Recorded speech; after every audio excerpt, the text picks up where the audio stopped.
In today's video, I'm going to teach you how to sync Outlook Calendar to Google Calendar.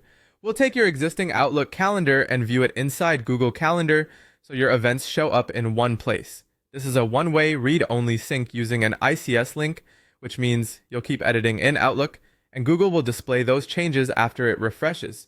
Start by opening your browser and going to the Outlook Calendar website. Sign in with the account that owns the calendar you want to sync. Once you're in your calendar, open the settings menu by selecting the gear icon. In the settings pane, go to calendar, then choose shared calendars. Look for the section labeled publish a calendar. Open the dropdown to choose which Outlook calendar you want to share. If you have multiple calendars, be sure to pick the specific one you need. Next, choose the permission level for the published link. For Google to show full event information, select a view permission that includes details.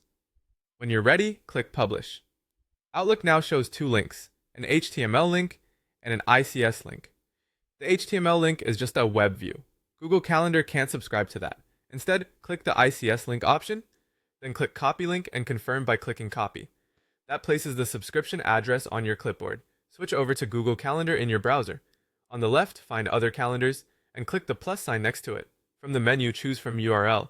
In the field provided, paste the ICS link you copied from Outlook, then click Add Calendar. Google will create a new subscribed calendar in your list and begin pulling in your Outlook events. A few tips as you finish up. This is a subscription, so it may take several minutes for the first import, and updates from Outlook won't appear instantly in Google. That delay is normal. Because it's read only, edits you make in Google won't sync back. Make changes in Outlook, and they'll flow over on the next refresh. If you ever need to stop the sync, you can remove the subscribed calendar from Google without affecting your original Outlook calendar. And if your Outlook account is managed by an organization, publishing might be restricted. In that case, you'll need appropriate permissions before you can generate the ICS link. That's it. You've published your Outlook calendar and subscribed to it in Google Calendar, keeping your schedule accessible wherever you work.